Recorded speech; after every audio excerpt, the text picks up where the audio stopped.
Maha Kuasa, nggak masuk akal. Nggak masuk akal bagaimana? Nggak masuk akal. Begini, iman itu nggak bisa kau bisa memasukkan di rasio. Oke, saya tanya Anda. Yang tadi saya contoh, ada orang menyembah monyet. Sebentar, ada orang menyembah monyet. Ya, iman kan? Masuk akal nggak? Masuk akal. Kenapa? Karena dia diperjalankan oleh Yang Maha Kuasa. Tahu diperjalankan?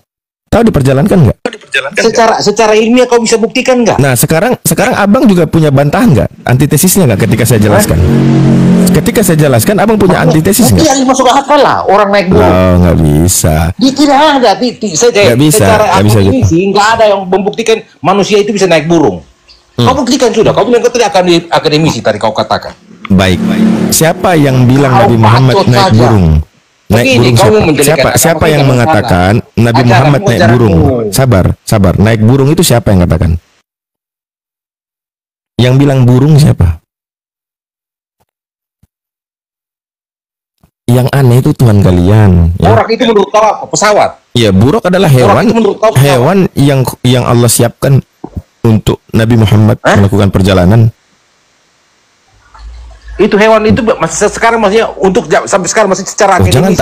Jangan tanya kayak begitu. Nanti saya tanya hal yang sama menunjukkan bahwa Yesus tidak disalib. Begini, saya tanya kembali karena kau tahu tadi bilang kau punya itu akademisi. Saya bilang iman itu tidak bisa akademis, Pak. Loh, itu Kristen. Itu Kristen, ya, tidak bisa. Kalau Islam bisa. Saya tanya kau dalil yang tadi itu tuh kau bisa buktikan secara akademis enggak? Bisa, saya udah jawab. Allah Maha Kuasa memperjalankan hambanya.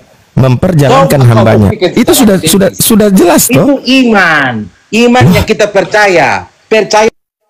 Bang, kalau iman kalian tidak masuk akal, jangan samakan dengan semua ajaran, ya. Iman kalian itu enggak, iman kalian itu kau membela kau punya ajaran, kau salahkan ajaran lain. Saya enggak masalahnya bisa dilogikakan. Tapi kau menjelekkan agama lain, seolah-olah kau punya paling benar, itu salah. Yang saya jelekkan apa? Kalau iman itu, makanya yang saya jelekkan apa? Yang saya jelekkan apa? Nggak bisa pakai akademi. Yang saya jelekkan apa dari agamamu? Hah? Yang saya jelekkan kau bilang tadi Kristen itu iman tanpa bilang nalar. Ya iyalah, memang kok. Kalau dia pakai otaknya, dia tidak akan menyembah yang keluar dari perempuan. Dia tidak akan secara akademis. Dia tidak akan menyembah sebentar. Dia tidak akan menyembah ya manusia yang keluar dari rahim seorang ibu. Itu bukan Tuhan. Begini, Tuhan itu tidak bisa dinalar. Kau punya otak. Kok tidak bisa? Tidak bisa. Iya. Begini. Coba. Begini. Naik burung, begini, manusia naik burung itu menurut kau bisa dinalar nggak dengan otak? Kalau Allah berkehendak, otak kita menangkap gini, kawan. Otak kita menangkap Tuhan itu Maha Kuasa. Dengarkan. Tuhan, otak kita. Diam dulu, kalau saya mau jelaskan kok diam gitu loh, satu-satu. Otak kita menalar yang namanya Maha Kuasa, berarti dia mampu melakukan segala sesuatu, betul tidak? Masuk nggak otak? Betul. Betul. Tuhan yang Maha Kuasa tadi memperjalankan Nabi Muhammad dengan sebuah kendaraan yang namanya buruk. Masuk akal. Masuk akal. Sekarang begini, kalau kita mau cari tahu, sebentar, kalau kita mau cari tahu itu buruk seperti apa, bagaimana caranya, nggak ada yang lihat. Nggak ada yang lihat. Lalu yang kau pertanyakan adalah keimanan kita terhadap kemampuan Nabi mengendarai buruk. Sementara saya sudah jawab, Allah yang memperjalankan dia. Bahkan saya kasih nih kebalikannya. Kalau Nabi yang jalan sendiri dengan buruk, maka mungkin itu tidak akan rasional. Makanya, Bang. Begini, tapi ketika Nabi diperjalankan, Nabi ini diperjalankan, tahu nggak diperjalankan? Makanya begitu. Itu masuk di saya tanya dulu. Ulang lagi. Sekarang makanya kalau saya balik ke kau begini, Abu, kau dengar? Saya balikin ke kau. Kalau Tuhan mau menjadi manusia, menurut kau bisa nggak? Nggak bisa. Hah? Nggak bisa. Kau nggak bisa. Kau nggak bisa karena ada tertulis. Bagaimana kita tahu? Karena ada tertulis. Di ajaran kau. Sebentar. Di dalam kau di ajaran orang lain. Sekarang saya tanya Anda, di mana di Bibelmu? Sekarang di mana di Bibelmu tertulis Tuhan jadi manusia? Ayo. Bisa dinalar. Sekarang saya tanya Anda, di mana di Bibelmu Tuhan jadi manusia? Sekarang saya tanya, di mana di Bibelmu Tuhan jadi manusia? Coba kasih dalil. Ayo. Ada, di mana? Dalilnya ada. Di mana? Begini, dimana? Saya nggak hafal itu ayat. Di mana yang jadi manusia? Di mana? Pilihan kau nggak bisa dinalar. Di mana? Kau bicara aja nggak ada buktinya. Pak, itu kan udah ada contoh ada buktinya sebenarnya. Tidak bisa dinalar. Udah ada buktinya. Dinalar pun bisa. Itu ada buktinya. Kau nalar di mana? Kalau sesuatu tertulis dalam kitab harus bisa dinalar. Ngapain Tuhan kasih kitab itu tapi susah dipaham? Untuk apa dikasih kitab? Mending dia langsung ngomong dari langsung terbuka itu awan ya, terbuka itu langit, langsung ada suara. Mending kayak gitu. Mending kayak gitu daripada ditulis tapi nggak ngerti. Ini itu iman Rasulullah kan tidak bisa dinalar. Bersabda, perbandingan besar dengan luasnya langit yang pertama itu diibaratkan seperti sebuah cincin yang dilemparkan di hamparan padang pasir yang luas. Maka cincin yang dilemparkan itu besar. Begini, kau dengar. Kalau orang yang belum pernah ke atas sana, nggak akan pernah tahu. Sekarang kalau Tuhan nggak akan pernah ngomong kayak gitu. Tuhan menjadi manusia bagaimana? Kau Tuhan. Oke, sekarang Anda mengatakan itu Anda tahu dari mana? Tuhan ini maha kuasa. Saya tanya, iya Anda tahu dari mana? Anda tahu dari mana bahwa Tuhan jadi manusia? Tahu dari mana? Di kitab kami kok ada. Di mana? Kitab yang mana? Sebentar, saya begini, saya baca. Ya, kau cari. Pada mulanya Firman bersama-sama dengan Allah, dan Firman itu adalah Allah, dan Firman telah menjadi manusia dan hidup di tengah-tengah kita itu. Adik, kalau coba tanyakan pada Adik, kalau Tuhan bisa menjadi mengampuni dosa manusia, terus kenapa Tuhan nggak mau menjadi iblis mengampuni dosa iblis? Begini. Udah. Mana dalilnya? Saja kau tidak bisa jelaskan. Mana dalil? Begini, yang Firman tadi tuh baca ayat kami. Itu kepercayaan. Begini, itu kepercayaan kami Kristen. Jadi iman kalian itu nggak pakai akal. Oke, jadi iman kalian tak butuh akal. Sudah mengajarkan itu. Sebentar, iman kalian tak butuh akal. Betul, tak butuh akal iman kalian itu. Begini, menurut begini sudah 300 kali begini terus. Butuh akal semua. Terus Tuhan itu kau pernah lihat? Tidak ada. Tuhan kau pernah lihat? Tidak pernah lihat. Jadi kau percaya? Dari mana kita tahu? Kau. Karena ada tertulis di kitabnya Tuhan. Bukan kitab manusia. Tertulis semua, yang hoax semua juga itu tertulis. Loh, tergantung dari mana datangnya. Dari mana datangnya? Kau yakin itu dari Tuhan dari Justru mana? akal dipakai untuk memvalidasi antara tulisan dengan fakta. Itu akal, ranah akal. Bahkan di dalam Bibelmu dikatakan kasihilah Tuhan Allahmu dengan segenap akal budimu. Akal, apa dimaksud akal budi? Ya, membaca, menalar.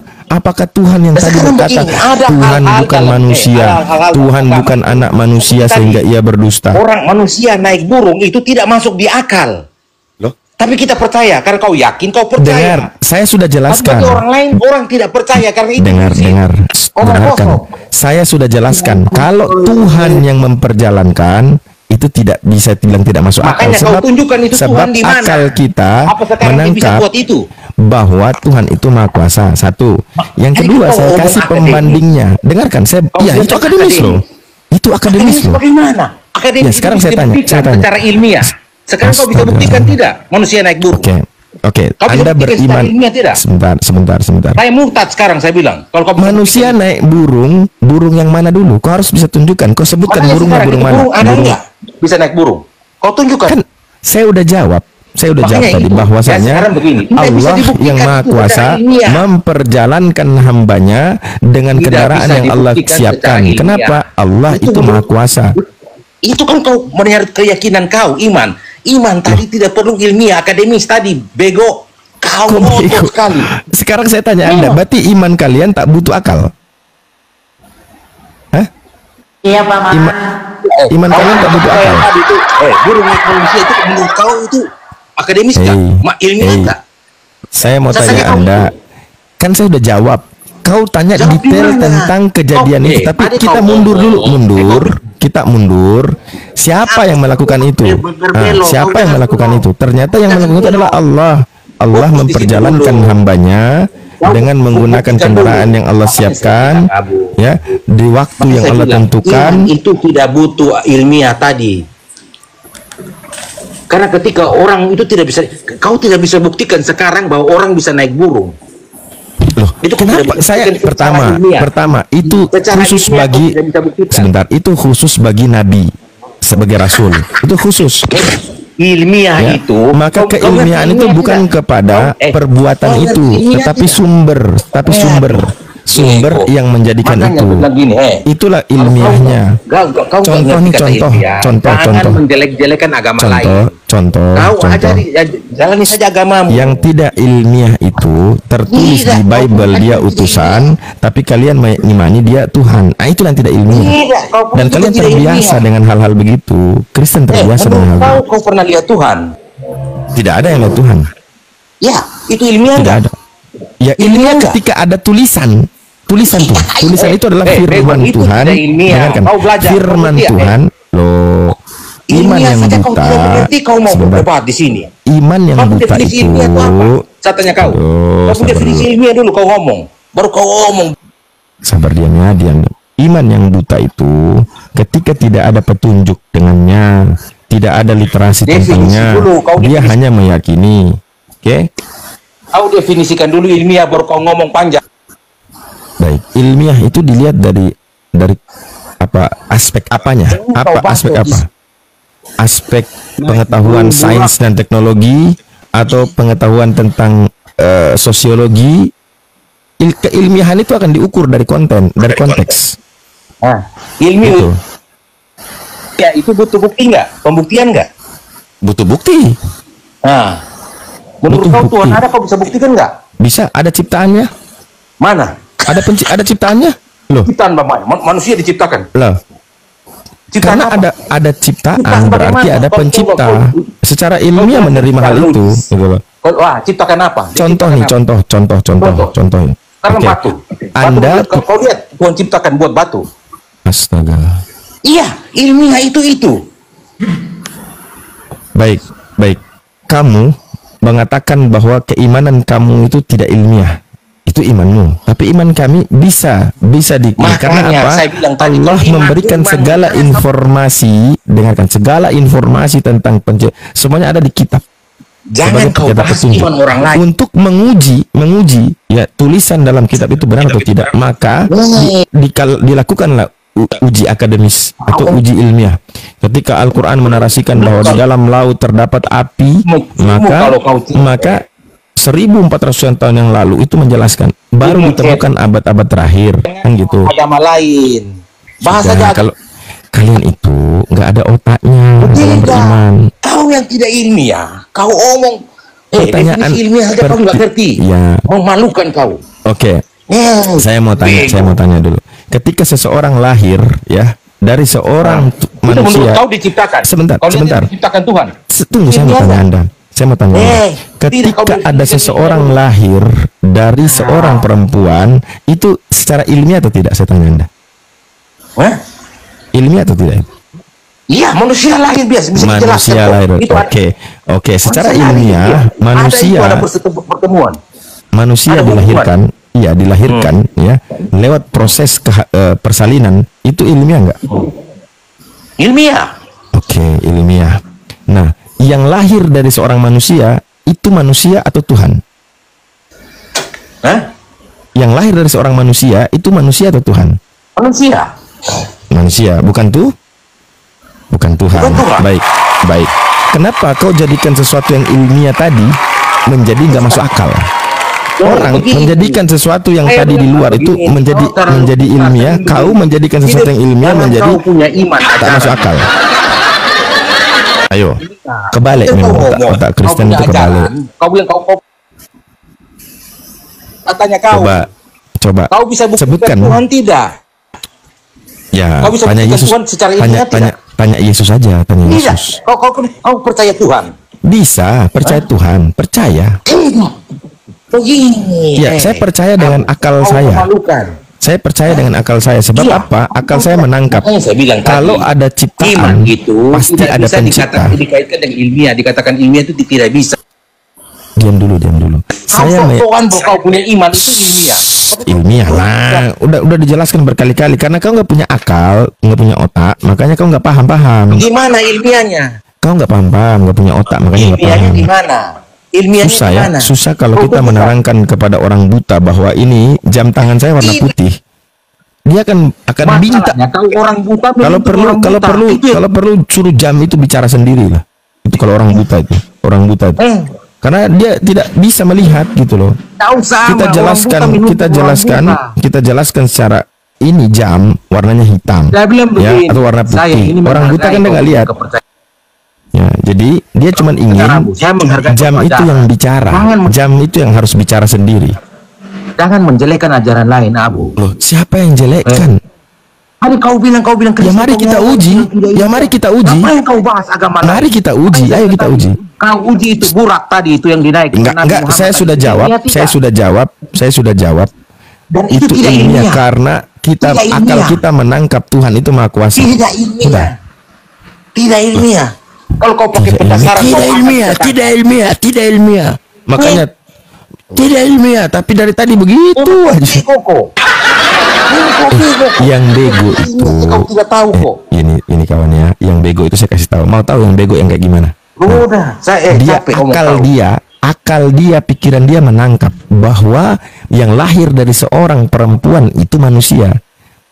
Tapi ketika dia matikan akalnya, yang lahir itu Tuhan. Itu namanya nggak ada otak. Itu namanya botol. Kau bicara bohong juga. Akal saya menangkap. Kau akal menangkap. Ini apa? Ketika kau bicara bohong, saya punya akal juga tangkap. Ya kau dibohong. Kau berbohong satu kitab kau tak tangkap bagaimana? Saya baru satu kata aja kau tangkap. Masa yang satu kitab kau dibohongi? Kau mengerti dulu ini. Satu kitab. Ya, kau dibohongin satu kitab. Kau diam. Saya baru satu kata dan itu kau anggap bohong. Sementara saya bisa menjelaskan. Tidak kau tidak menjelaskan itu. Bukti ilmiah tidak ada. Kau tidak bisa menjelaskan itu. Secara ilmiah tidak ada. Kau tidak jelaskan. Makanya saya bilang tadi, iman itu ilmiah itu secara ilmiah. Dengarkan, jadi kalau ajaran itu, ajaran kau yakinkan saja. Jangan jelekan ajaran lain. Jangan tantrum. Kalau imanmu tak bisa pakai akal, jangan kau bawa semua agama tak pakai akal gitu loh. Cukup imanmu aja yang nggak bisa pakai akal gitu. Masuk di ajaran orang. Nanti kelihatan bodohmu nanti. Yang kelihatan bodoh itu ketika Kristen menjelaskan konsep ketuhanan mereka. Kelihatan bodohnya. Kau belajar agama. Orang yang tak beragama saja. Orang lain, ajaran lain. Itu bodohnya kau. Barometer manusia menerima sebuah keyakinan itu adalah dengan akal.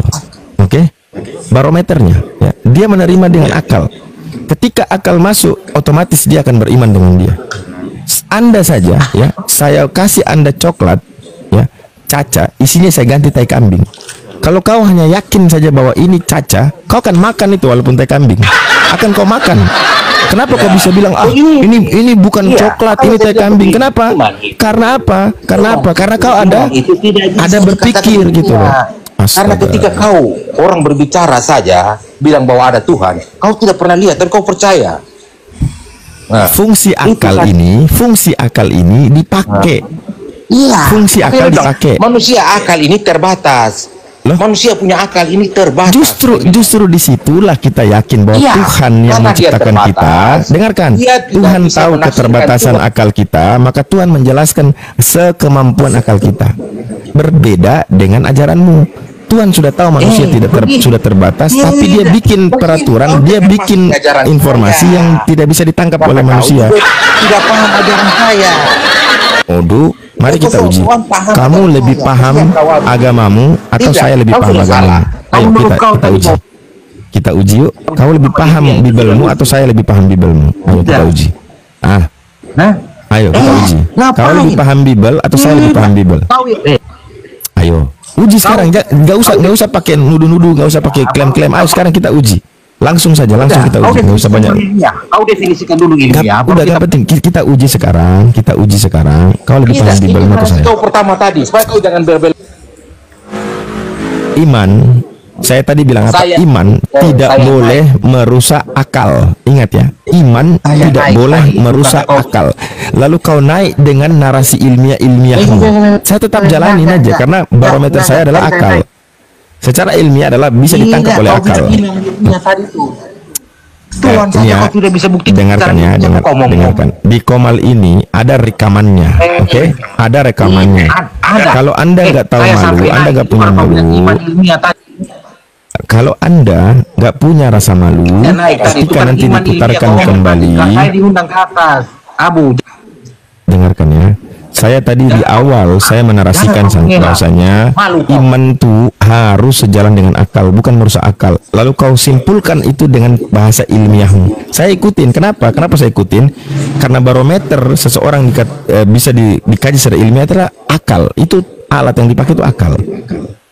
Atau ukurannya adalah akal. Itulah ilmiah bagimu, tidak ilmiah bagi orang lain. Kenapa? Kenapa? Sebab akal dia tak masuk. Ya betul, betul. Kalian ini kan ditipu oleh akal, makanya jadi akal-akalan. Kalian kan ditipu. Kau jangan main mood begini. Akal itu diciptakan. Akal itu kita bisa menipu, bisa mencuri. Tadi itu bisa akal. Biar aja, tapi kalau ilmiah, tidak usah di-mute.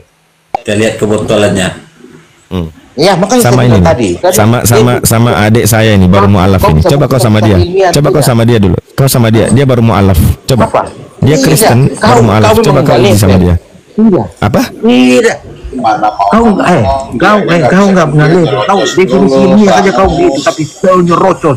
Ngomong agama orang lain lagi. Oh sebentar, Pak Kripto, selamat malam Pak Kripto. Kira-kira penjelasan saya akademis atau tidak Pak? Alhamdulillah. Pak Kripto ini Kristen loh. Pak Kripto ini Kristen loh. Tidak masalah Kristen apalah. Dia Kristen. Masa bilang Pak Kripto Kristen abal-abal? Astaga, kau ini lucu. Kau yang abal-abal. Kau beriman tanpa referensi, tanpa literasi. Padahal kau yakin bahwa Bible itu firman Tuhan. Tapi kau abaikan. Begini Abu. Yes, uji. Saya nggak mau banyak menocos. Pak Kripto silakan uji dia Pak Kripto. Ya Pramsi, saya naik itu karena kau bilang iman itu ilmiah. Nah, begini. Enggak sebentar Pak. Sebelum kau uji saya Kripto, kau Kristen apa begini. Sebelum saya omong ini Abu dulu. Jangan kau bilang Kristen abal-abal. Kau nggak tahu Pak Kripto. Kau memang. Begini. Kau yang abal-abal. Tidak sesuai Bible. Kalau dia Kristen, masa dia tidak bisa ketika kau ngomong bahwa Kristen agama tanpa nalar, kok dia yakin? Itu kan abal-abal dia. Kristen yang kayak kalian, yang kayak kamu ini. Kalau Pak Kripto silakan Pak Kripto. Begini, Abu. Begini, Kripto, sabar. Saya sedikit aja si Kripto sedikit aja begini. Untuk si Abu tadi saya bilang begini, saya menghargai kok Muslim dengan kepercayaannya, saya menghargai karena itu orang beriman, kita sudah dibesarkan oleh itu. Ketika kau percaya dan kau punya agama begini, saya lupa ayatnya, nukum atau bagaimana itu, agamamu ya itu ya, Pak Kripto aja apal tuh Pak Kripto. Orang lain menjelekan agama bukan ayat itu bukan dalam konteks ini. Salah. Memang, memalukan kau. Salah. Jadi ini Bang, kau bawa ayat itu, saya cerita ya. Ayat itu ketika saya ajak kau, saya bilang Mbak, nanti Bapak ikut saya di masjid, sholat 1 minggu, nanti saya ikut Bapak ke gereja Bapak lagi, saya ibadah dengan Bapak. Itu baru dikatakan agamamu itu. Loh itu ayat itu. Ayat itu berbicara tentang itu. Dengan agamanya, bukan. Tidak. Kau kan bawa dalil itu. Saya jelaskan dalil itu kenapa diturunkan. Sebab mereka dulu mengajak Nabi Muhammad untuk sama-sama menyembah apa yang mereka sembah orang kafir. Nanti gantian. Nanti mereka akan ikut Nabi Muhammad. Loh kok tidak ada? Ya itu tadi lakum dinukum waliyadin. Itu yang lakum dinukum waliyadin. Itu artinya agamamu untukmu, ya agamaku untukku. Kau punya pengertian itu kau jadi kau mau tidak. Lanjut Pak Kripto. Lanjut. Ada teman saya Muslim, dia tidak menjelaskan seperti itu. Kau belokkan itu. Dia punya penjelasan itu bahwa kau jalankan kau punya ajaran. Ya iya. Bukan berarti kau harus ke gereja, tidak. Kau memalukan Abu. Aduh. Ajar Pak Kripto. Pak Kripto ajar. Iya. Malu kau Abu. Aduh kasihan. Ramsi, begini. Iman ya. Di dalam Kristen ada iman, di dalam Islam juga ada iman. Ya. Iman itu adalah suatu keyakinan, bukan berdasarkan logika, bukan berdasarkan pengetahuan ya, bukan berdasarkan bukti ya. Itu fondasi bagi kehidupan seorang muslim maupun Kristen. Jadi dengan iman seorang Kristen maupun muslim membentuk karakter, perilaku dan tindakan dia gitu loh. Nah, di dalam Islam iman itu objeknya cuma 6. Ya, adalah 1 Allah, kedua malaikat, ketiga kitab, keempat rasul, kelima hari akhir, dan yang terakhir keenam adalah takdir Allah. Jadi objek daripada ajaran Islam itu bukan fisika, ya, tidak disebutkan objeknya adalah langit, bumi, ya kan? Bukan, tetapi malaikat, ya, percaya kepada malaikat bahwa malaikat itu adalah makhluk yang selalu tunduk mengikuti perintah Allah. Nah, kitab itu memuat segala apa yang dikehendaki oleh Allah, dan Rasul yaitu terutama Nabi Muhammad SAW itu adalah Rasul yang terakhir Nabi. Ya, dia juga menyampaikan apa yang dikehendaki oleh Allah, dan hari terakhir, hari akhir itu hari perhitungan. Dan takdir Allah ada takdir mubram, ada takdir yang bisa dirubah, ada yang takdir yang tidak bisa dirubah. Nah, itu adalah pilar-pilar, 6 pilar iman ajaran Islam, bukan sains ya. Kristen juga punya iman. Kristen itu bukan sains. Jadi Alkitab maupun Al-Quran tidak bisa bikin mobil, tidak bisa bikin bangunan, jalan, kendaraan angkasa, mobil, kapal terbang, kapal laut, ya, tank, senjata, nggak bisa. Itu adalah ranahnya adalah goib, ya, maka disebut iman. Iman tanpa perbuatan atau takwa itu nggak ada artinya. Jadi hanya beriman tapi tidak ada perbuatannya di dalam lisan, di dalam kelakuan, ya, itu cuma iman kosong. Itu sama di dalam Islam dan Kristen. Jadi apa sih yang diperdebatkan oleh Pram, ya? Apa yang diperdebatkan di sini? Gitu. Kabur dia, kabur. Oh, kabur. Kabur, saya nggak lihat ya kabur. Udah kabur dia, nggak berani. Nggak berani. Ya, kalau mau debat pada masalahnya, ya, yang tepat gitu loh. Karena Kristen juga punya iman. Tapi iman Kristen tuh beda.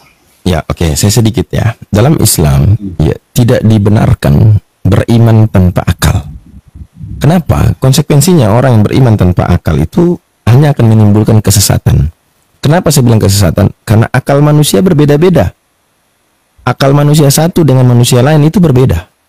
Nah, ketika iman tidak disandarkan, iman tanpa akal, maksudnya dalam artian tidak merujuk kepada kitab, akal itu dipakai untuk merujuk kepada apa yang menjadi sumber keimanan. Ada iman, ada sumber keimanan. Nah, kita tahu semua ini karena ada sumber. Nah, sumbernya itu dari kitab masing-masing. Untuk memahami, ya, keimanan, tentu akal dipakai itu. Akal dipakai. Ada akal yang merusak keimanan, ada akal yang sejalan dengan keimanan. Akal yang merusak keimanan itu seperti tertulis dia utusan, dia manusia, tetapi dia mengakalin menjadi Tuhan. Nah, itulah merusak keimanan. Kalau Islam, akal dipakai untuk apa? Mempelajari, ya, meneliti, berpikir kritis, ya, dan juga untuk memahami dalil-dalil di dalam Al-Quran. Sebab yang diturunkan Al-Quran ini manusia kepada manusia, bukan kepada hewan. Oleh karena itu Tuhan tahu batasan manusia, maka dia memberikan ajaran petunjuk itu yang bisa ditangkap oleh manusia. Adapun hal-hal yang gaib itu sebagai bentuk ujian. Itu sebagai bentuk ujian, sama dengan kita bikin kalau ulangan dulu, mana pernyataan di bawah ini yang salah? Itu contoh kalimat, contoh soal. Mana pernyataan di bawah ini yang salah? Kita diuji dengan yang salah itu untuk mendapatkan reward ketika kita bisa menjawab benar atau menjalani dia dengan benar. Sama halnya Allah menjadikan petunjuk lebih banyak daripada yang gaib. Nah, sehingga disitulah kita diuji. Apakah karena kita sudah merasa mengetahui A, B, C, D, F, ketika yang gaib pun kita tahu juga. Nah, ini karena dia sudah menggunakan akal dia untuk merusak iman. Bukan tunduk di bawah. Ya, tadi kawan saya itu bertanya ya tentang Isra Mi'raj. Itu kan cuma iman. Ya, dia berkata itu cuma iman, tidak ada bukti ya kan bahwa kendaraan yang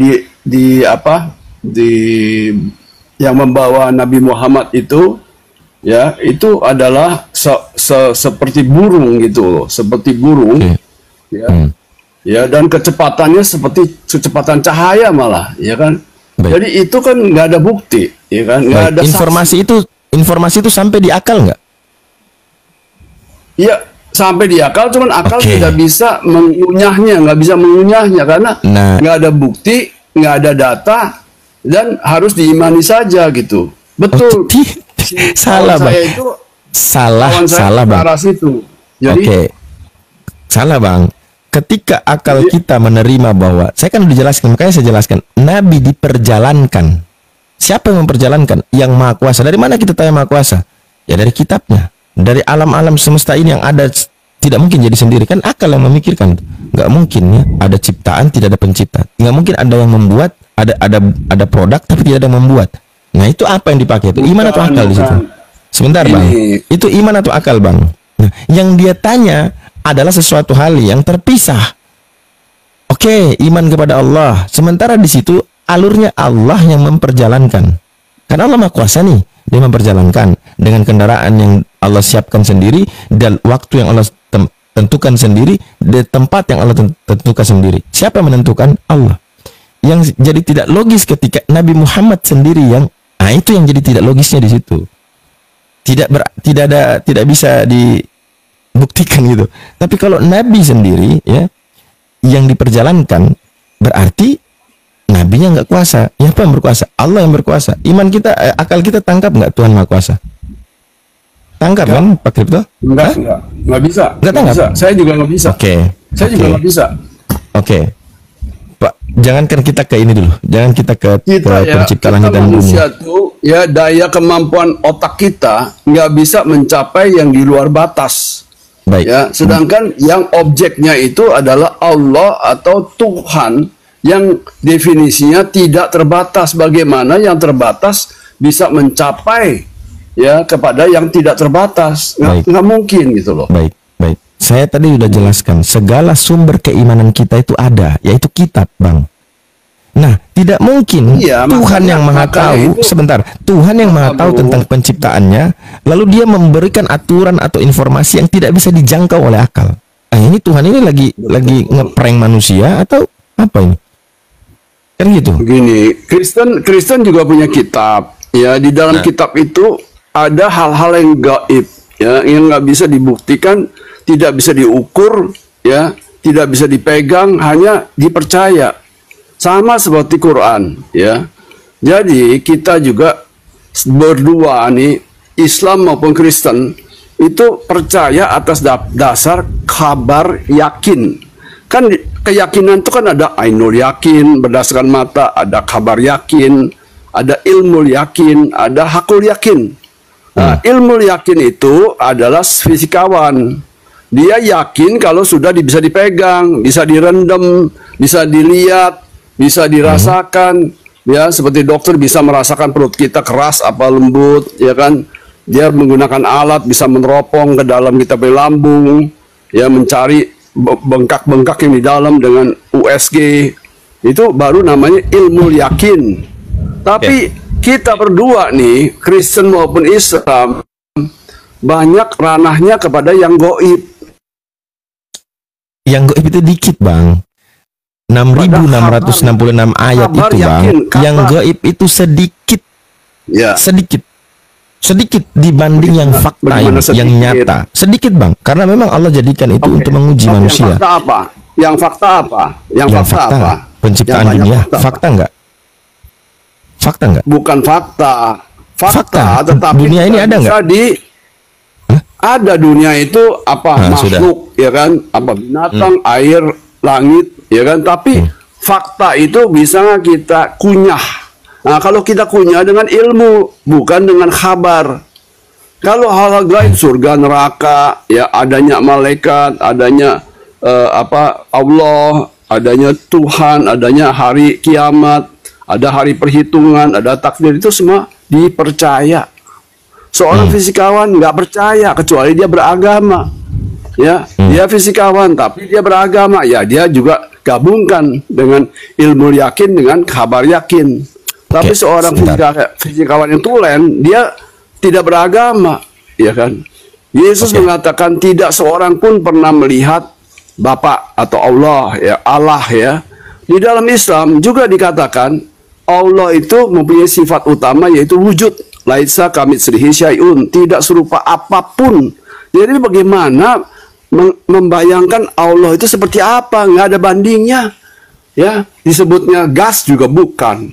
Karena disebutnya Allah itu roh, tapi gas juga bukan, ya kan? Nah, jadi kita tidak bisa, seseorang muslim tidak bisa menceritakan tentang Allah. Hanya dia adalah yang maha tinggi, subhan, mulia, a'la, ta'ala, ya, wa ta'ala, sangat tinggi, sangat maha tinggi. Wa ta'ala, ya, itu semua, ya, semua itu mampu dirasapi oleh akal, dinalar oleh akal. Itu mampu, Bang. Nggak bisa, nggak mampu. Saya nggak mampu. Tidak seorang pun pernah melihat Bapa. Kata Yesus nih, yang datang, yang katanya, aku keluar dan datang dari Bapa, aku pergi kembali kepada Bapakku dan Bapamu, kepada Tuhanku dan Tuhanmu. Dia sendiri nggak bisa melihat Bapaknya seperti apa. Dia sendiri nih yang dari Bapa. Ya, karena dia manusia. Saya tanya Pak Kripto. Kalau Pak Kripto kan tidak menuhankan Yesus ini. Oke. Nah, sekarang saya balik nih. Orang yang menuhankan Yesus. Sekarang Yesus sekarang tidak ada. Tapi Yesus pernah ada. Kenapa? Nah, dengarkan. Sekarang iman dia kepada Yesus sebagai Tuhan bisa dicerna akal atau tidak kepada Yesus? Bisa dicerna oleh akal atau tidak? Bisa. Kenapa? Bisa, karena Yesus pernah ada. Yesus pernah lahir. Betul. Yesus punya sejarah. Nah, jadi iman dia menuhankan Yesus. Kan bicara iman itu kan nggak bisa dinalar. Iman nggak bisa diakal. Tapi bicara iman kan. Nah, orang Kristen yang menuhankan Yesus, beriman kepada Yesus sebagai Tuhan, bisa dinalar. Ya, mereka. Kenapa mereka menuhankan? Kita bicara iman ini, Bang. Kita bicara iman ini. Salah baca. Kita bicara iman. Karena apa saya bilang tadi? Dia tidak menggunakan akal untuk mempelajari sumber. Ya, kuncinya kan satu, dia gagal menggunakan akal untuk memahami sumber. Nah, lagi-lagi barometernya apa? Akal. Akal tuh. Karena sumber yang kita tahu sebatas dari sumber saja. Di luar sumber kita nggak tahu. Yang kita tahu sebatas sumber itu, dan sumber itu berisi tulisan. Berisi tulisan yang bisa dinalar, bisa dibaca. Nabi Muhammad kita bisa pakai akal, tapi kepada Allah Subhanahu wa Ta'ala nggak bisa pakai akal. Sama di dalam Kristen. Kepada Yesus kita bisa pakai akal, tapi kepada Bapa nggak bisa pakai akal. Bang, kita nggak bisa. Kita tahu Allah Maha Tinggi. Dari mana? Dari sumber. Oke. Yang mengenai ketinggian itu kita bisa pakai perbedaan kata maha dan tidak maha. Kalau maha berarti tidak ada lagi yang meninggi lebih tinggi darinya. Nggak usah ke Tuhan lah. Kita lihat matahari aja. Ada nggak yang lebih tinggi dari matahari?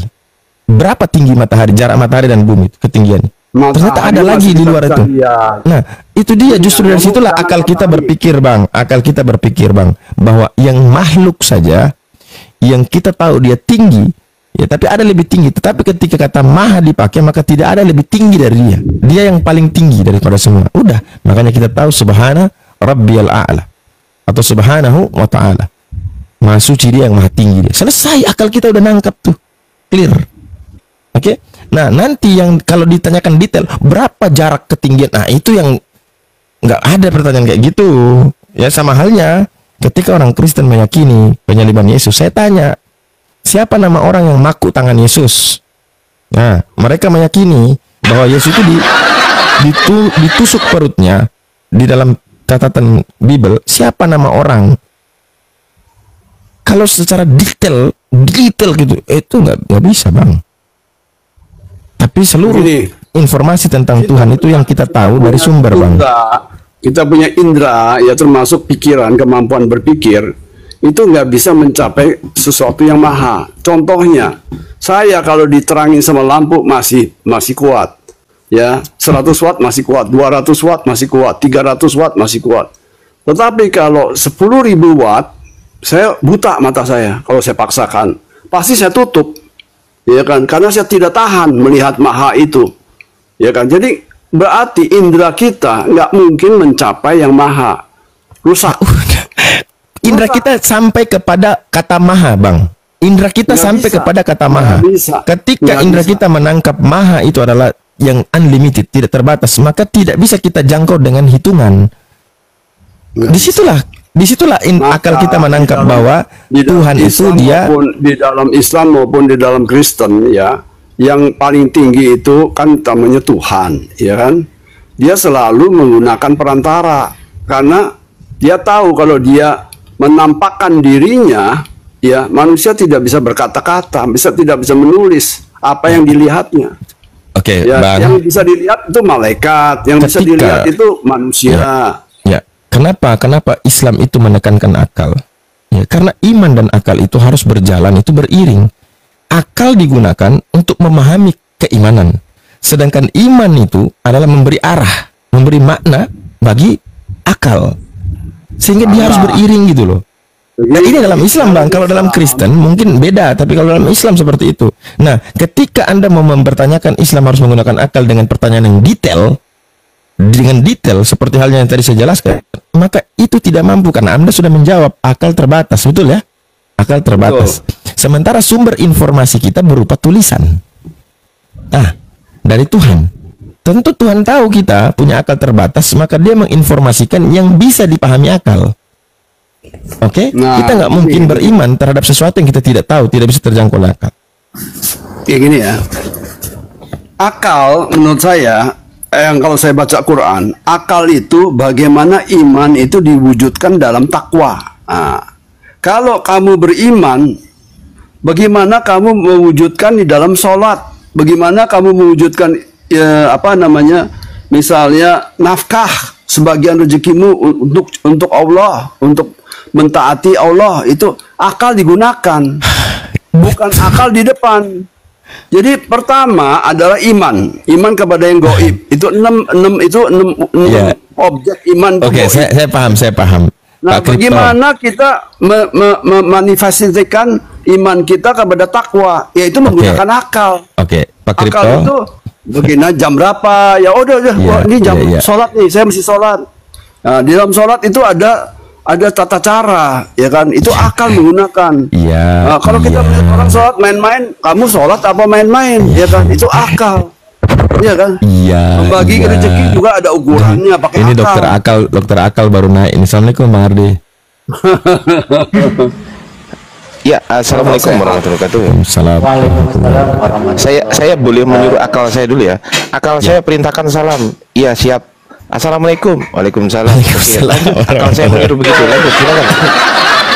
Gini, jadi saya tadi jelasin ya bahwa dalam Islam ya iman dan akal itu beriring. Ya, saya sudah paparkan kenapa? Sebab akal itu ya digunakan untuk memahami daripada keimanan. Iman tadi itu adalah memberi arah kepada akal. Saya kasih contoh Pak Kripto. Saya kasih contoh. Iman itu nggak bisa dibantu dengan akal. Oke, saya kasih contoh. Iman itu bisa membantu, akal itu bisa membantu iman untuk memanifestasikan ke dalam takwa. Oke, baik. Tadi baik. Si Bapak yang barusan datang ya, dia itu menggunakan akal dengan mengeraskan suaranya atau melembutkan suaranya, atau dia bilang assalamualaikum, itu akal. Akal yang membantu dia untuk mewujudkan perilaku dia. Kita coba definisi iman adalah keyakinan berbicara. Ya, iman adalah keyakinan terhadap sesuatu. Kalau keyakinan terhadap sesuatu itu tidak sebentar. Iman itu adalah keyakinan, kepercayaan. Nah, ketika kepercayaan dan keyakinan itu tidak dibarengi dengan akal, maka ini bahaya. Contoh nih. Pak Kripto tahu coklat Caca itu kan, yang bulat-bulat itu kan, tahu kan? Nah, Pak Kripto percaya. Pak Kripto itu percaya ketika Caca ini keluar dari toko Alfamart atau Indomart ya, dalam keadaan tersegel, Pak Kripto yakin tuh ini coklat. Nah, tetapi ketika saya ubah isinya dengan tai kambing kan bulat juga tuh, coklat juga. Lalu saya segel, saya segel, saya taruh di Indomart contoh. Pak Kripto dengan keyakinan makan aja, tapi walaupun rasanya tai kambing, apakah Pak Kripto tetap makan aja? Ah, ini coklat. Apakah tetap dimakan? Nah ini Abu kan enggak. Kan bukan logical fallacy. Ya. Ini keterkaitan antara iman dan akal. Kepercayaan, keyakinan itu dibarengi dengan akal. Silakan Bang Ardi, harus lanjut. Percaya kepada 6 objek iman, tidak lebih dari 6, tidak kurang dari 6, ya kan? Nah, itu adalah objek iman, tidak lebih dari 6, bukan coklat, ya, bukan bakmi, bukan Indomie, bukan rumah, bukan air anggur maupun air tawar. Ya, objek iman itu tidak boleh lebih dari 6, tidak boleh kurang dari 6 dalam Muslim, ya. Jadi itu kan goib kan yang 6-6-nya. Nah, bagaimana kamu beriman kepada 6 objek kalau tidak ada perbuatannya, sia-sia?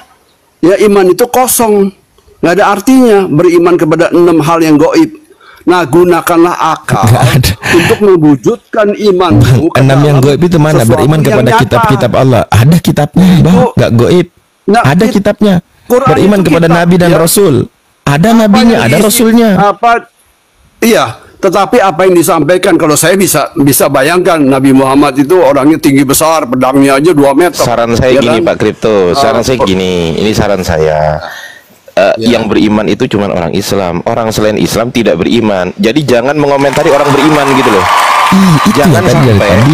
Jangan sampai orang yang tidak beriman itu berbicara iman kepada orang yang beriman. Karena apa? Karena iman itu hanya bisa dipahami oleh orang yang beriman. Kalau orang yang nggak beriman kepada kayak Pak Kripto nggak bisa memahami gitu loh. Lanjut, Akhi. Ya, begini ya. Saya sebagai Oten punya juga iman, ya. Nggak ada, tapi Pak. Nggak ada. Iman itu cuma orang Islam. Ada lah. Kita beriman kepada Bapak, ya. Tidak seorang pun pernah mati. Ya kan? Yesus mengatakan tidak seorang pun pernah melihat Bapak. Jadi kamu jangan beriman kepada Bapak. Nggak ada iman itu bahasa Arab, bukan bahasa Indonesia. Ya udahlah, pokoknya maksudnya iman, ya. Udah nggak usah dilari-larikan ke arah yang lain. Jadi menurut saya Islam itu mewujudkan iman itu ke dalam takwa perbuatan, yaitu sholat, menafkahkan sebagian dari rezekinya dan seterusnya. Kenyataan bisa dilihat. Oh, orang sholat bisa dilihat. Kalau katanya kamu beriman tidak pernah sholat, di mana imanmu, ya kan? Jadi akal itu dipakai untuk mewujudkan iman ke dalam takwa nyata, bukti nyata bahwa kamu beriman. Kalau disuruh sholat 5 waktu, jalankan. Nah, itu dengan akalmu kamu berusaha. Walaupun lagi enak makan es krim, udah waktu sholat dia lari. Ini menunjukkan bahwa Pak Kripto menjelaskan dalam Islam iman dan akal itu sejalan. Itu ya, sejalan. Nah, sekarang Kristen, apakah iman dan akal itu iman? Ya, sebentar. Di depan sekarang iman, kita tanya ke Kristen nih. Di dalam ya. Di dalam deretan ya, di dalam deretan ya. Seiring, beriringan itu artinya apa? Beriringan. Ya, taruhlah ya. Sekarang kita uji ya. Apakah Kristen imannya itu sejalan dengan akal atau justru melawan akal? Ayo kita uji. Ayo. Kira-kira Pak Kripto siap kita menguji? Tadi sudah jelas ya, Pak Kripto sendiri menjelaskan tentang Islam, iman dan akal. Sekarang Kristen, apakah iman dan akal dia itu sejalan atau tidak? Setuju Pak Kripto? Atau Bang Ardi aja dah, Bang Ardi. Iman dan Kristen, iman dan akal Kristen itu sejalan atau tidak? Kalau sekarang gini, kamu beriman ya, katanya kasih, ya, beriman, oh menjalankan kasih, tapi memimpin peperangan 27 kali. Di mana takwanya? Memimpin peperangan kurang lebih 27 kali. Ya. Kalau tidak melawan musuh berarti konyol. Berarti konyol kan? Kan peperangan, Bang. Peperangan. Kalau pemberontakan beda. Iya, kalau iya, boleh. Dalam Islam itu ada yang dilarang itu membunuh tanpa hak. Nah, itu nggak boleh. Tapi kalau ada haknya, karena itu untuk menjaga kestabilan, Pak. Kestabilan kehidupan manusia. Jadi Al-Quran itu mengatur kestabilan manusia. Jadi di dalam Al-Quran perangilah mereka. Ya, boleh. Tapi Yesus pernah perangilah mereka. Iya. Yesus nggak perlu ajar karena dia udah praktekkan. Dia nggak perlu ajar karena dia udah praktekkan. Bawa semua seteruku, Pak. Bawa semua seteruku yang tidak menganggap saya sebagai rajanya, bunuh mereka depan mata saya. Ya, tapi dia udah praktekkan. Bagaimana dia mengatakan, jangan kalian menyangka aku datang membawa damai, aku datang membawa perang, Pak, pedang. Iya, gini loh, itu majas, kiasan. Saya pun bisa menjelaskan kalau begitu. Ya, kalau membicara tentang praktek Yesus, demikian. Yesus juga demikian. Ya. Aku tidak membawa damai, ya. Aku membawa pedang bermata dua memisahkan. Kan sudah saya kasih tahu, Pak Kripto. Jangan mengomentari orang beriman. Orang Islam itu orang beriman. Selain Islam itu bukan beriman. Bapak bukan beriman. Pak Kripto itu nggak punya iman gitu loh. Bapak itu cuma beramen, amen, amen, ya dan amen. Bukan beriman Bapak itu. Gitu loh. Jadi jangan mengomentari orang beriman. Nggak nyambung. Bapak nggak ngerti apa itu iman. Iman itu bahasa Arab. Yang ngerti cuma orang Islam. Orang Kristen nggak ngerti gitu loh.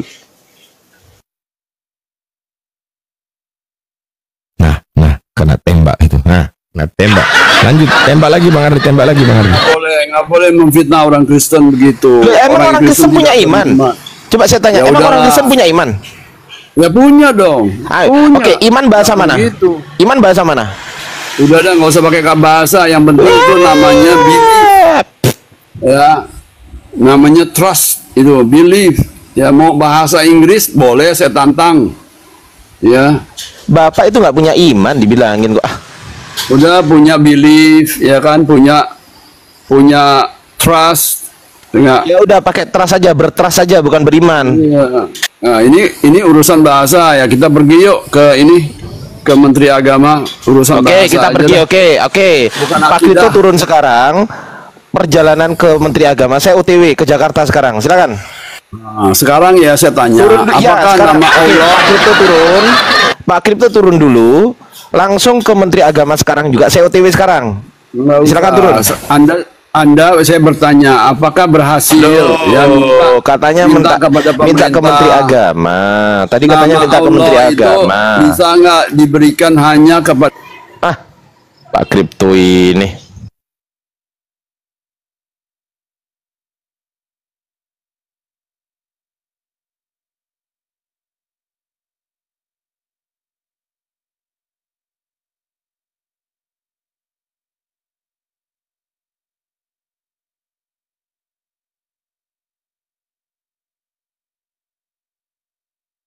Tak kasih tahu ya teman-teman, iman itu hanya berlaku untuk orang Islam. Hanya berlaku untuk orang Islam. Tapi kalau orang Kristen itu bukan iman. Apa? Percaya, bukan iman. Iman itu bahasa Arab. Ya ayyuhalladzina amanu, wahai orang-orang yang beriman. Bahasa Arab itu. Pak Kripto itu tanda-tanda ini menyertai orang-orang percaya. Mereka akan memegang ular dan mereka akan minum racun tapi tidak celaka. Itu Pak Kripto percaya. Coba minum racun sekarang. Buktikan kepada saya. Ayo, silakan. Bang Ardi, betul ya kalau kita lihat ya ayyuhalladzina amanu. Terjemahannya apa, Bang? Wahai orang-orang percaya. Nggak ada ya? Nggak ada. Hai orang beriman. Hai orang beriman. Nah, kalau mereka mereka percaya, bukan iman. Nggak ada original teks dalam bahasa Yunani, nggak ada tuh iman, nggak ada.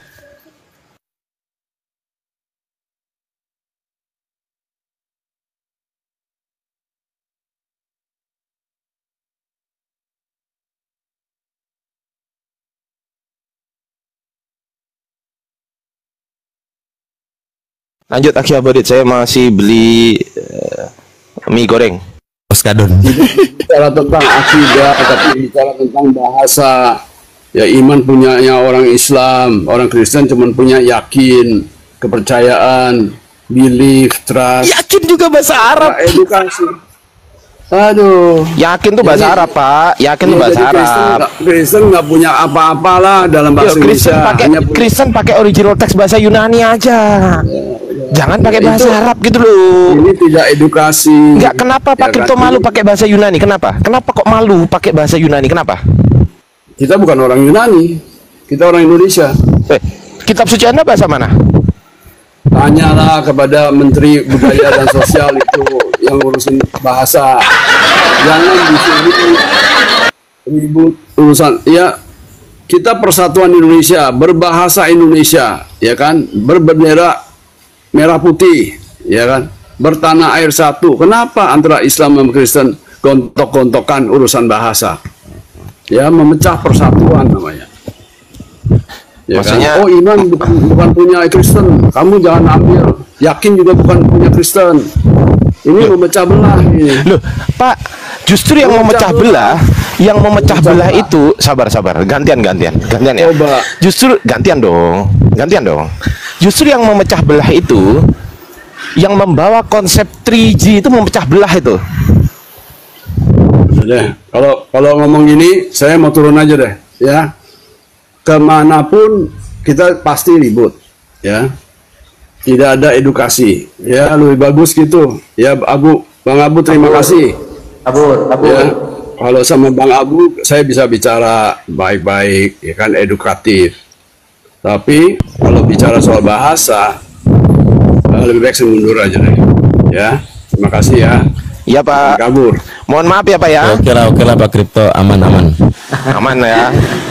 Nah, gitu dong.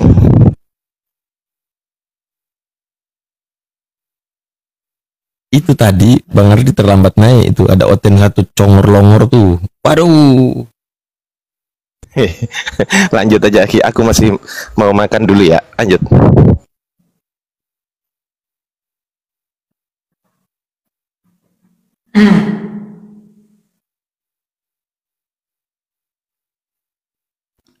Ya, silakan buat teman Kristen untuk kajian selanjutnya dalam antrian yang adakah makanan hati sini, mangan hati? Kriptonya merajuk. Bang Erwin kemana dipanggil dari tadi ah? Iya, saya bikin video reaction, apa itu? Mikana lagi rebutan Tuhan gitu.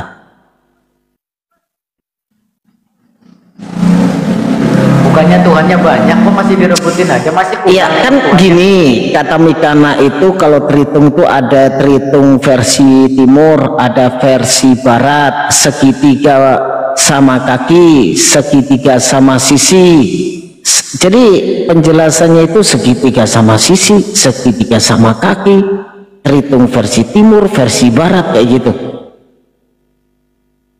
Itu Tuhannya udah banyak, masih kurang aja sih, rebutan terus. Nah itu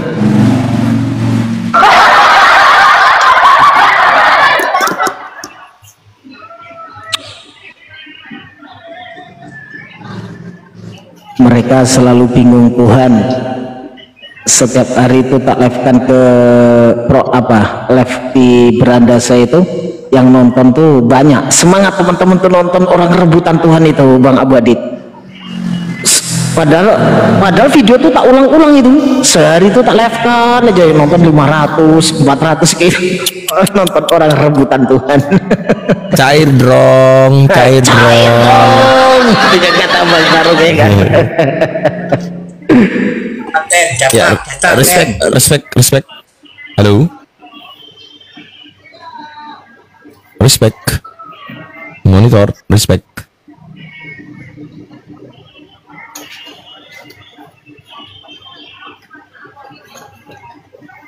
Halo, respect, monitor. Respect, monitor, halo.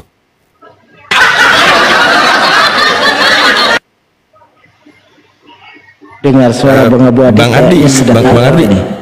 Bukunya Bang Ardi itu apa kemarin itu? Apa gramatikal Yunani, apa sih judul bukunya? gramatikal teks Yunani gitu ya? Bukan apa ya? Aduh, lupa saya. Mau cari-cari PDF-nya. Ada nggak PDF-nya itu Bang Ardi?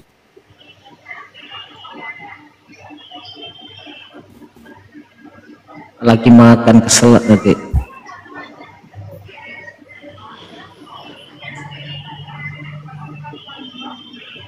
Waalaikumsalam warahmatullahi wabarakatuh. Nanti ntar monitor baru ditanya lagi.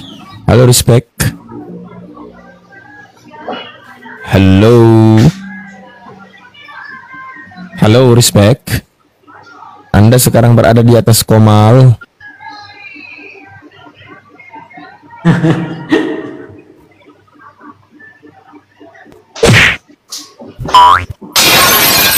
Tidur jangan-jangan itu.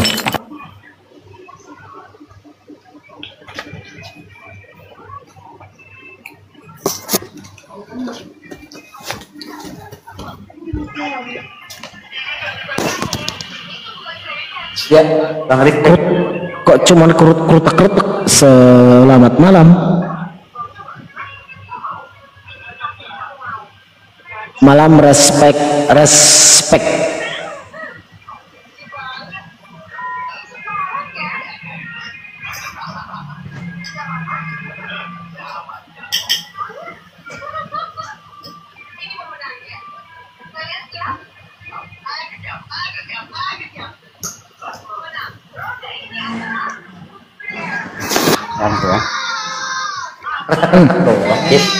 Padahal bisa itu, ada suaranya tuh. Selamat malam respect. Yang kotor sini nanti si datang nolak pintu kena. Oke, baiklah kalau begitu. Oke lah, oke.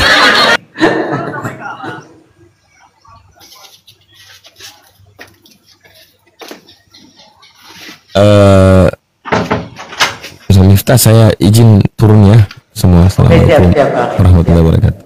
Waalaikumsalam warahmatullahi wabarakatuh. Kemana ini? Oten gak ada, langsung turun ini Bang Abu Adit ini. Aduh. Aku izin makan dulu ya teman-teman ya. Assalamualaikum. Lanjut Bang Adit.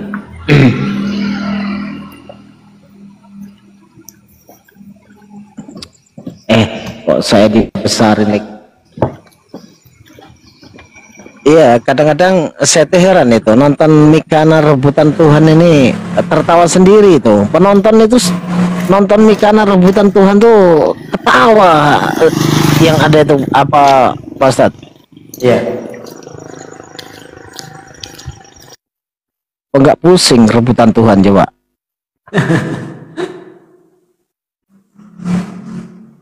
Kirain Tuhannya udah banyak itu, kirain udahin, gak ada rebutan lagi gitu. Segitiga sama kaki, segitiga sama sisi.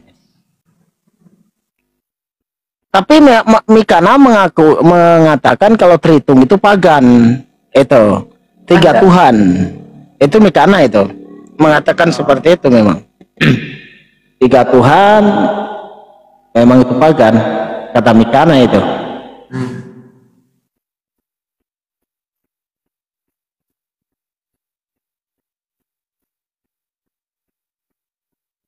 Beberapa poin, terus saya coba gambarkan dalam segitiga matematika. Dengerin ya. Terus saya satu teknik, dua teknik, saya akan pakai dengan ilmu teknik. Kalau dalam penjelasan Anda ini, sebelum saya bertanya ke Anda ya, saya ingin menjelaskan tentang pikiran. Di mana beberapa hari lalu Anda mengatakan bahwa Bapak Putra, tetapi bukan seperti konsep ini, tapi yang Anda maksudkan apa? Bapak yang jadi anak dan roh, itu maksud Anda ya? Mohon maaf Bang, aku tidak percaya Tritunggal segitiga buatan Tertulianus. Oke. Kalau berbicara tentang Tritunggal, itu adalah yang namanya konsep berpikir. Betul ya? Kalau ilmu hukum, kebetulan saya kuliah hukum juga, jadi Aristoteles dibantah oleh muridku. Dan saya pernah gereja di Pantai Kosta, sekarang saya gereja di Isa Al-Masih, saya pernah gereja di BPI. Di Katolik saya gereja, supaya saya paham. Saya pernah gereja di BPI. Di Katolik saya gereja, supaya saya paham tentang konsep daripada denominasi dan Katolik. Nah, maaf saya anak teknik tidak mengerti tentang kita, tapi ketika Anda menyinggung tentang yang namanya tadi tentang Imam Rasuli, saya kurang sepakat. Tapi ini pernyataannya Mikana ini memang mengatakan kalau terhitung itu konsep buatan manusia, Pak Ustadz. Ya, kalau Imam Rasuli sudah diakui oleh gereja Kristen, ada gereja modern, gereja semi modern di gambar segitiga seperti GBI dan juga gereja punya Anda. Nah, gereja yang tidak menggunakan Imam Rasuli punya Anda, termasuk GBI sebagian, dan juga ada namanya Isa Al-Masih. Sementara yang mengakui Imam Rasuli gereja Fort Glow punya Pak Gilbert. Saya 2 tahun gereja di situ. Berarti ini Pak Ustadz, gereja Isa Al-Masih itu masih ada ini. Ini pengakuan dari orang Kristen itu sendiri. Ada gereja Isa Al-Masih. Gitu. Ya, jadi yang katanya udah dirubah itu ya ternyata iya. Masih disebutkan gereja Isa Al-Masih. Di sini kalau ada Kristen silakan dibantah ini. Masih ada gereja Isa Al-Masih disebutkan namanya seseorang yang bernama Alur sedang berdiskusi dengan Mikana mengatakan gereja Isa Al-Masih. Kan fakta ini. Mengakui Imam Rasuli. Belum punya Pak Gilbert Bomondi, terus di Kristen karena saya dari NTT gini. Orang gemit dan di HKBP, saya pernah gereja di HKBP karena calon istri seorang Batak. Saya gereja di HKBP, saya juga pernah gereja di gereja Toraja. Semua mengakui Imam Rasuli. Tetapi yang Anda bantah di situ adalah poin awal, betul kan? Ada kalau kalimat tunggal di situ ada anak. Nah, dalam konsep saya gambarkan dalam ilmu teknik segitiga ada 2, sama sisi dan sama kaki. Yang Anda pilih sama sisi atau sama kaki? Segitiga. Dua-duanya bisa. Dua-duanya digambarkan dengan segitiga sama kaki dan segitiga sama sisi ini. Allah Akbar. Kalau sama-sama sisi, ada penjelasannya sama semuanya. Kalau ada yang timur, ada yang barat, Bang. Ada yang timur, ada yang barat. Timur dan barat menggunakan konsep yang dijelaskan oleh Bang Iklan. Saya nonton. Nah, oke, saya mau tanya dulu Bang sama Bang, karena Bang anak teknik ngerti segitiga sama sisi, segitiga sama kaki ya. Ini saya mau tanya dulu sama Bang. Kan Tritunggal itu kan buatan Tertullianus dengan perisai Tritunggal Bapa bukan anak buah Roh Kudus. Itu memang ilmu Wikipedia ya. Ya. Nah, saya mau tanya dulu sama Bang, ini ilmu Wikipedia itu Pak Ustadz. Yang benar mana Bang, segitiganya sama kakinya? Ini segitiga bukan sama sisi, itu sama kaki. Oh, ini segitiga sama kaki. Ya. Ini adalah Tritunggal versi timur Bang. Berarti ini segitiga sama kaki. Ini sama kaki, artinya Father itu di atas, di bawahnya Son dan Spirit, artinya Roh Kudus itu sama. Roh Kudus dan anak sama gitu ya? Ya. Berarti Bapak lebih tinggi. Bapak lebih tinggi. Itu kalau segitiga. Jadi kalau memang ini orang yang menggambarkan segitiga, dia tidak perhitungan antara sama kaki dan sama sisi. Kalau kami anak ini sudah harus pisahkan itu. Oh, berarti yang di atas ini lebih tinggi ya Bang? Kalau itu konsep dia pakai dari segitiga sama kaki, maka itu lebih tinggi. Oh, Bapak lebih tinggi. Oke, good Bang. Wah, ada anak ini di sini, luar biasa ya. Luar biasa ya. Ini segitiga sama kaki teman. Ini versi timur, di mana Bapak di atas ya. Son itu anak, Spirit itu roh. Berarti Son sama Spirit itu sama ya, setara ya Bang ya, karena sama kaki. Berarti yang di atas itu lebih tinggi Father, betul ya? Saya lanjut dari pendapat Anda. Ya, bentar dulu Bang. Ini berarti segitiga sama kaki Bapak lebih tinggi dibanding anak dan roh ya? Oke. Oh ya, good Bang. Terus satu lagi Bang, ada juga Tritunggal versi barat Bang. Kalau tadi ini kan Tritunggal versi timur. Nah ini Tritunggal versi barat. Ini segitiga apa Bang? Namanya Bang? Sebentar, sebelum masuk ke situ saya tanya dulu. Yang mengklaim dan yang mengatakan dalam peraturan gereja bahwa ini adalah versi timur, ini adalah versi barat siapa? Makanya belajar Tritunggal Bang. Ini agama Tritunggal itu sendiri. Harus ada, kalau saya anak hukum cara aturannya. Iya. Sama Katolik kan beda. Iya. Ini Tritunggal ortodoks ini Bang. Yang mana ini, makanya ini versi timur. Iya, ini makanya versi timur. Iya. Ortodoks itu versi Jerman, bukan di Indonesia. Iya. Nah, makanya ini Bang, ini apa segitiga barat? Ini segitiga sama apa ini Bang? Itu segitiga tapi dia agak berbeda. Berbedanya adalah Bapak cara perbedaannya dia pakai sebentar saya gambarkan. Begini kan? Makanya di sini. Tuhan di konsep Ustaz. Tuhan di konsep. Ya. Ini karena papan saya kecil bisa diluruskan. Ini anaknya, anak ini roh. Terbalik. Jadi seakan-akan Bapak dengan anak itu setara. Gitu kan? Iya, berarti ini segitiga apa namanya Bang? Segitiga sama sisi? Bukan? Tetap sama kaki, tetapi segitiga sama kaki ya? Segitiga terbalik berarti ya? Ya. Nah, makanya Tritunggal aja Bang berbeda Bang. Ada segitiga versi timur, Bapak lebih tinggi, anak dan roh itu setara. Ini segitiga Tritunggalnya, segitiganya versi barat, Bapak dan anak itu setara. Spirit itu lebih rendah berarti ya? Kenapa berbeda? Nah, saya nggak tahu Bang, makanya ini Tritunggal Bang yang menggambar ini Bang, bukan kami. Makanya saya tanya sama Tritunggalmu yang mana? Kamu sembah yang mana? Segitiga sama kaki versi timur atau segitiga sama kaki versi barat? Saya tidak pakai ini dua. Saya punya kepala tiga. Yohanes 3:16 itu sudah kuat bagi saya. Yohanes 3:16 sudah cukup. Nah, konsep yang Anda gambarkan tadi adalah konsep. Nah, kalau Anda mengatakan bahwa ini pandangan satu, pandangan dua, maka itu kan yang namanya pendapat para ahli, pendapat dari dulu. Kalau kita di istilah hukum jurisprudensi. Nah, kalau namanya pendapat bisa salah bisa benar, tetapi kalau untuk membenarkan itu tergantung keputusan bersama-sama.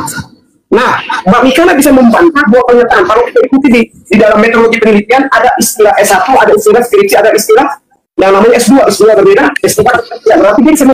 Ada tamu Pak Ustadz, disapa dulu. Bang siapa nih? Assalamualaikum warahmatullahi wabarakatuh. Waalaikumsalam warahmatullahi wabarakatuh. Woi Bang tukang daging, kita nonton bareng orang rebutan Tuhan Bang tukang daging. Lanjut Pak Erwin. Membantah, Mbak Mikana bisa membantah dengan menunjukkan teori baru. Itu kan S3. Nah, iya, Bang. Ciptakan itu mana yang benar? Iya, makanya Bang, berarti ini Tritunggal harus bikin konsili lagi nih Bang, konsili ke-9. Karena ada versi-versinya ini. Kalau yang versi timur tadi kan Bapak lebih tinggi tuh. Anak dan roh itu sama gitu, setara. Nah, sedangkan segitiga versi barat ya, Tritunggal versi barat, Bapak dan anak setara, lebih rendah anak. Karena kan Abang lebih tahu tentang segitiga sama kaki segala macam itu. Ini artinya Bang, Tritunggal harus bikin konsili ini guys. Jadi Tritunggal kalian harus bikin konsili lagi nih yang ke-9 ya. Seperti apa Tuhan kalian kan gitu. Jangan dulu, semua sama. Saya tadi baca di Yesaya 3 tidak salah. Yesaya sudah bernubuatkan bahwa akan ada lahir anak ya. Kalau berbicara, ini saya buat gambar baru, yaitu ada beberapa konsep. Kalau kita taruh Bapak di atas, maka Bapak akan, ini anak koordinasi ke bawah. Tetapi ini koordinasinya sama, bisa jadi begitu. Kalau memang menurut teori itu saya juga bisa buat konsep baru, menciptakan teori baru. Artinya, Bapak tinggi, ini dua sistemnya koordinasi. Tapi kalau kita ikut konsep yang tadi, yang pertama, otomatis Bapak lebih tinggi, ini dua setara. Nah, kalau mau tanya Mbak Mikana, tadi kan Mbak Mikana, Pantekosta, saya pernah kira di Pantekosta. Saya tahu bahwa Pantekosta, termasuk Isa Al-Masih tidak pernah mengucapkannya Tritunggal. Tapi pada prinsipnya, bukan masalah Tritunggal yang paling utama, tetapi Yohanes 3 ayat 16. Betul nggak? Kenapa sih harus ikut program? Ada iklannya. Belum tak download tadi. Kalau sudah di-download aman. Semua ayat itu dalam Alkitab utama Bang, dan itu firman Tuhan, Kejadian sampai Wahyu. Nah makanya Alkitab kan menjelaskan nih Bang, Yohanes 3 ayat 16. Yohanes 3:16 kan di sini firman Tuhan tertulis. Barang siapa yang percaya kepadanya? Ya, karena begitu besar kasih Allah akan dunia ini, sehingga Ia telah mengaruniakan anaknya yang tunggal, supaya setiap orang yang percaya kepadanya tidak binasa, melainkan beroleh hidup yang kekal. Menyebutkan anak di situ. Iya, iya bentar Bang. Tapi kan di 1 Yohanes 5 ayat 20 dijelaskan lagi Bang, sama firman Tuhan. Ya, 1 Yohanes 5 ayat 20. Akan tetapi kita tahu bahwa anak Allah telah datang dan telah mengaruniakan pengertian kepada kita, supaya kita mengenal yang benar dan kita ada dalam yang benar. Di dalam anaknya Yesus Kristus, Dia adalah Allah yang kekal, Allah yang benar dan hidup yang kekal. Berarti, jadi artinya dalam konsep Anda Yohanes 3 ayat 16 ini tidak benar begitu? Benar. Jadi Alkitab akan menjelaskan dirinya sendiri, di mana ya anak Allah itu adalah Allah itu sendiri Bang. Jadi nggak bisa dibedakan. Mengaruniakan di situ artinya Dia sendiri datang ke dunia walaupun disebut anak Allah, tapi dijelaskan lagi. Makanya di 1 Yohanes 2 ayat 22 sampai 23. Ini Bang ya. 1 Yohanes 2 ayat 22 sampai 23. Oke, sebentar Bang. Siapakah pendusta itu? Kan sebentar, terlalu jauh Anda ini Yohanes, Matius, Markus ini adalah saksi yang menuliskan tentang kebenaran Yesus itu lahir. Pandangan Matius pasti berbeda dengan pandangan Markus. Pandangan Markus bisa berbeda dengan Lukas dan Yohanes. Makanya tadi saya gambarkan bahwa di dalam ilmu hukum ada istilah Aristoteles, ada istilah yang lain berbeda-beda. Tapi maksud dan tujuannya ke satu. Nah, kalau kita mengikuti Yohanes, bisa saja Lukas menuliskan yang berbeda. Sekarang kita bersaksi. Dan yang pas ini bersaksi bahwa Yesus benar lahir, maka di situ ada istilah satu, yang paling utama satu dulu. Bang, Abang kan membawa tadi Yohanes 3:16 ya? Ya.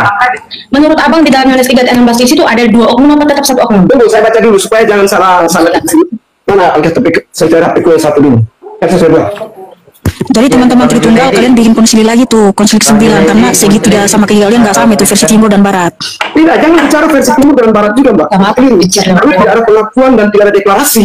Kalau ini ada istilah, ada deklarasi konsensus, ada deklarasi apa, tidak pernah PGI deklarasi bahwa ini deklarasi timur seperti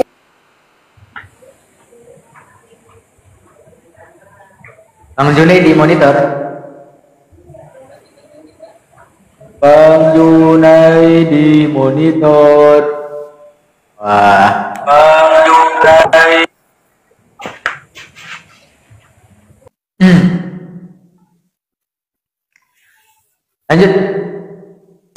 Lanjut aja Ustaz. Nah, turun lagi dia. Turunkan. Assalamualaikum warahmatullahi wabarakatuh. Waalaikumsalam warahmatullahi wabarakatuh. Lanjut Ustaz.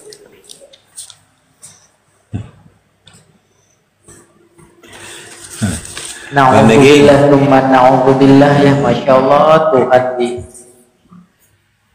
gak mikir, ya mikir kemarin.